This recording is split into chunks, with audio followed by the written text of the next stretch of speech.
इन्हीं बारीकियों पर बातचीत करने के लिए और हर टैक्स की उलझन को सुलझाने के लिए है टैक्स एक्सपर्ट सुनील गर्ग। सुनील जी, आपका बहुत स्वागत है मनी गुरु में। लेकिन सबसे पहले एडवांस टैक्स क्या है और जरूरी क्यों है भरना? अब हम समझते हैं कि एडवांस टैक्स के नियम क्या हैं।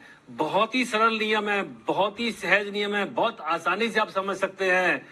आपको जितना भी टैक्स लायबिलिटी आपकी बनती है उस किसी भी साल में, जैसे आप फाइनेंशियल ईयर चल रहा है 2018-2019, तो आप अपने टैक्स का एस्टिमेट कीजिए कि आपका पूरा टैक्स कितना बनेगा। मान लीजिए आपका टैक्स बनता है 1 लाख रुपए, तो उसमें से 90,000 रुपए 90% आपको 15 मार्च 2019 तक जमा करवाना होगा।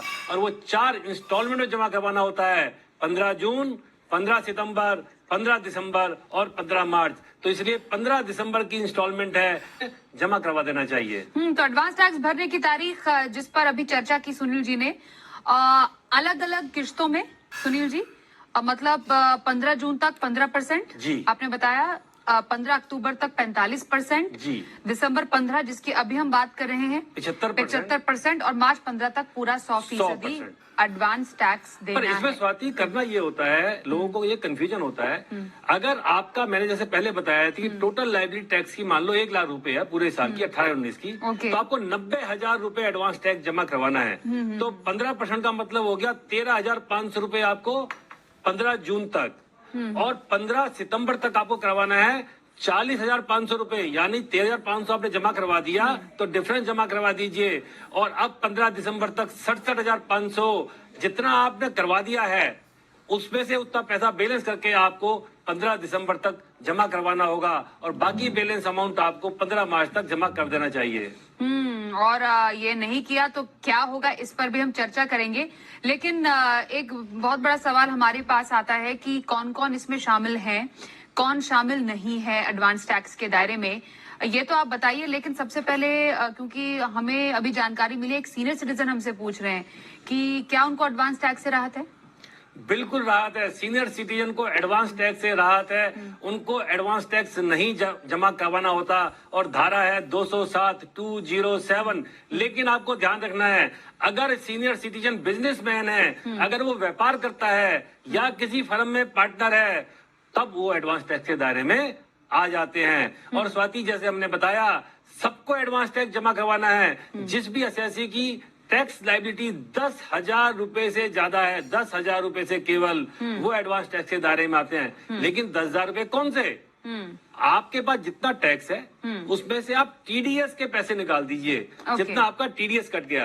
अगर आपका टीडीएस मान लो पूरा कट जाता है, चाहे आपकी लाइबिलिटी 2 लाख भी है और 2 लाख टीडीएस कट गया, तो आपको एडवांस टैक्स नहीं जमा करवाना है। इसका मतलब जो बैलेंस टैक्स अगर आपका 10,000 रुपए ज्यादा है तो आपको एडवांस टैक्स जमा करवाना होता है, और सभी को जमा करवाना होता है।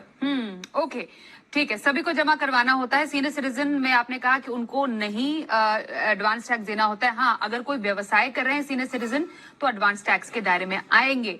अब थोड़ा सा डिटेल में कौन कौन एडवांस टैक्स के दायरे में आता है, इस पर अब हम थोड़ा सा डिटेल में चर्चा करते हैं सुनील जी। तो एक तो हम सैलरीड क्लास हो गए, और कौन से लोग हैं जिनको एडवांस टैक्स की इन तारीखों को ध्यान में रखने की जरूरत है? देखिए स्वाति, जैसे मैंने बताया कि अगर आपकी टैक्स लायबिलिटी 10,000 रुपए से ज्यादा है, देखिए होता क्या है कि हमारे पे जो कंसेप्ट है इनकम टैक्स में, एक फाइनेंशियल ईयर होता है, एक असेसमेंट ईयर होता है। अभी हम फाइनेंशियल ईयर चल रहा है 18-19, जिसका असेसमेंट ईयर होगा 19-20। अब हमको जो डेट है रिटर्न भरने की, वो 31 जुलाई 19 और 30 सितंबर 19 होगा। तो सरकार ये कहती है कि साहब आप कमा तो अभी रहे हैं, और टैक्स अगर हमको 30 सितंबर में मिलेगा तो हमारे खर्चे कैसे चलेंगे? तो सरकार ने इसलिए एडवांस टैक्स के नियम को लिया है। लेकिन जैसे मैंने बताया कि सैलरीड एम्प्लॉयज के केस में स्पेशल नियम ये होता है कि जो एम्प्लॉयर होता है वो पूरा टैक्स काट लेता है, 100% टीडीएस काट लेता है। इसलिए salaried employee generally advance tax के दायरे में नहीं आते। बाकी जो भी लोग जिनका टैक्स बनता है और टीडीएस अगर नहीं कटा है, तो आपको एडवांस टैक्स जमा करवाना पड़ेगा। ओके, और ये अभी हमसे एक एनआरआई पूछ रहे हैं कि क्या उन पर भी एडवांस टैक्स लगेगा, वो इस दायरे पे आते हैं? बहुत बड़ा कंफ्यूजन है। लोगों को लगता है मैं तो विदेश में रहता हूँ, मुझे हिंदुस्तान के टैक्स से क्या मतलब है, मुझे एडवांस टैक्स क्यों जमा करवाना है? तो स्वाति सुन लीजिए, अगर आपकी हिंदुस्तान में कोई भी इनकम है, चाहे आप नॉन रेजिडेंट हैं, चाहे आप नॉन रेजिडेंट इंडियन हैं, अगर आपको हिंदुस्तान में कोई इनकम है तो उस पर आपको एडवांस टैक्स जमा करवाना पड़ेगा। आप पर वही नियम लागू होते हैं जो एक रेजिडेंट इंडियन पर लागू होते हैं। इसलिए विशेष रूप से ध्यान रखिए, अगर आपकी हिंदुस्तान में कोई इनकम है और आप बाहर रहते हैं तो इन एडवांस टैक्स की तारीखों का ध्यान रखिए। ओके, तो एनआरआई हैं फिर भी एडवांस टैक्स के दायरे में आप आते हैं। ये मत सोचिए कि आपको क्या लेना देना इससे। नॉन रेजिडेंट इंडियन या फिर प्रवासी भारतीय जिन्हें कहते हैं वो भी एडवांस टैक्स के दायरे में आते हैं। इसलिए 15 दिसंबर की तारीख को ध्यान में जरूर रखिए। एडवांस टैक्स भरने की ये तारीख है। एक और आपने बताया सीनियर सिटीजन नहीं आते एडवांस टैक्स के दायरे में सुनील जी, इसके अलावा भी कोई और वर्ग है जो कि इस दायरे में नहीं आता है?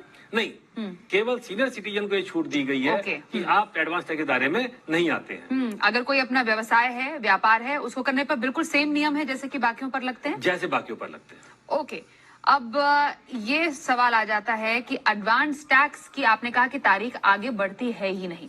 हम अमूमन देखते हैं कि टैक्स रिटर्न आईटीआर भरने की तारीख बढ़ जाती है, लोगों को राहत महसूस होती है, चलिए हमें कुछ दिन और मिले। लेकिन एडवांस टैक्स के केस में क्योंकि ऐसा नहीं है, तो कितने प्रतिशत ब्याज के दर पे और रिफंड के इसमें नियम, और फिर जुर्माना कितना बनता है अगर ये तारीख कर दी मिस?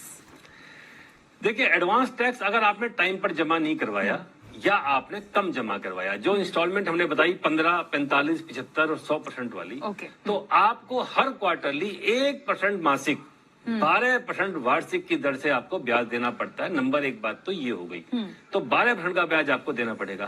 और अगर आपने बिल्कुल भी एडवांस टैक्स जमा नहीं करवाया पूरे साल में, तो क्या होगा? तो जैसे ही फाइनेंशियल खत्म होगा 234B में आपको फिर 12% का ब्याज लगना शुरू हो जाता है। यानी सरकार आपसे पूरा 12% का ब्याज देती है। और अगर आपने रिटर्न भी लेट फाइल की तो ध्यान रखिए फिर ब्याज डबल लग जाता है, 2 गुना, 24% पर एनम, 2% पर मंथ, और वो 234A और 234B का ब्याज आपको शुरू हो जाता है। बहुत हैवी ब्याज है। 24% का ब्याज देना आम आदमी के बस की नहीं है। इसलिए इन तारीखों का ध्यान रखिए। और जैसा आपने बताया स्वाति, ये तारीखें कभी नहीं बदलती हैं, ये बिल्कुल फिक्स तारीखें हैं, कभी इसमें एक्सटेंशन नहीं होती है। मतलब एडवांस टैक्स जमा नहीं किया तो लग जाएगा डबल जुर्माना। मतलब एडवांस टैक्स रिफंड पर ब्याज जो है उसमें सरकार कितना देती है? 6%। देखिए, अगर आपने एडवांस टैक्स जमा करवा दिया और आपका बाई चांस रिफंड आ गया बाई चांस, आपने ज्यादा करवा दिया, तो सरकार आपको इनाम देती है। आपको 6% पर एनम का आधा % का ब्याज आपको पर मंथ का देती है। लेती 12% है, देती 6% है। ओके, और अगर नहीं जमा कराया तो दोगुना जुर्माने का प्रावधान। आपने कहा 234A और 234B के तहत ये जुर्माने का प्रावधान है। अगर आप एडवांस टैक्स जमा नहीं करवाते हैं और साथ में अपनी रिटर्न को भी लेट कर देते हैं ड्यू डेट से, तो दोनों ब्याज साथ साथ चलते हैं, दोनों। ओके, और ये भारी पड़ जाएगा सभी पर, इसलिए बेहतर है इन तारीख को मिस ना करें। एक बार दोहरा दीजिए तारीख सुनील जी, कौन सी तारीख को ध्यान में रखने की जरूरत है? 15 जून 15%, 15 सितंबर 45%, 15 दिसंबर 75% और फिर 15 मार्च 100%। जितना आपकी एडवांस टैक्स की लायबिलिटी है, जितना आपका टोटल टैक्स बनता है, उसका 90% आपको एडवांस टैक्स जमा करवाना होता है, 90% तक। और वो 90,000 रुपए अगर आपकी 1 लाख है तो 15 मार्च तक आप जमा करवा दीजिए। चलिए, अब सबसे बड़ा सवाल ये कि जमा करना कैसे है एडवांस टैक्स? बहुत आसान तरीका बता दीजिए। सिंपल सा तरीका है जी, चालान नंबर 280 280 चालान नंबर है। या तो आप किसी बैंक की ब्रांच में चले जाइए, पंजाब नेशनल बैंक है, स्टेट बैंक ऑफ इंडिया है, या आप ऑनलाइन रजिस्टर करवा के, आपका पास नेट बैंकिंग का पासवर्ड होना चाहिए, आप सीधा एडवांस टैक्स जमा करवा सकते हैं। लेकिन भरते वक्त ध्यान रखिए, आपको असेसमेंट ईयर 19-20 लिखना है, फाइनेंशियल ईयर नहीं लिखना है। लोग गलती कर देते हैं, 18-19 लिख देते हैं। 18-19 फाइनेंशियल ईयर है, असेसमेंट ईयर 19-20 लिखा जाएगा उसमें। ये आपको विशेष ध्यान रखना है। तो चालान नंबर 280 भरकर ऑनलाइन जमा कर दे। ऑनलाइन जमा कर, कोई गलती तो नहीं हो जाती जिसका ध्यान? नहीं, बस असेसमेंट ईयर की गलती करते हैं। देखिए, आपको अपना पैन नंबर, अपना एड्रेस, अमाउंट, और ये आपको ध्यान रखना चाहिए। असेसमेंट ईयर का ध्यान रखना चाहिए, बाद में दिक्कत होती है। ओके, तो एडवांस टैक्स के बारीकियों पर सुनील जी ने बहुत विस्तार से हम सबको बताया है। इसलिए तारीख मिस करने की गलती मत कीजिएगा, क्योंकि एक्सटेंड नहीं होने जा रही है, और अगर नहीं भरा तो लगेगा आप पर डबल जुर्माना। तो इससे आप बच सकते हैं। थोड़ा डिसिप्लिन वे में आगे बढ़िए टैक्स को लेकर। अब हम अपने दूसरे टॉपिक की तरफ बढ़ने जा रहे हैं सुनील जी, वो ये है कि प्रॉपर्टी खरीद पर टीडीएस के नियम क्या कहते हैं। उसमें अलग अलग हम सिचुएशंस की बात करेंगे, जॉइंट ओनर हो, एनआरआई हो, तो उसमें किस तरीके से क्या पूरा मामला चलता है। सबसे पहले प्रॉपर्टी खरीद पर टीडीएस के नियम क्या कहते हैं? देखिए स्वाति, हमारे यहाँ पर ये नियम 2-3 साल पहले आया था, 2012 फाइनेंस एक्ट में आया था।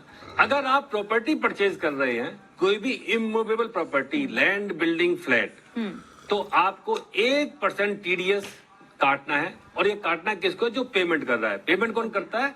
बायर।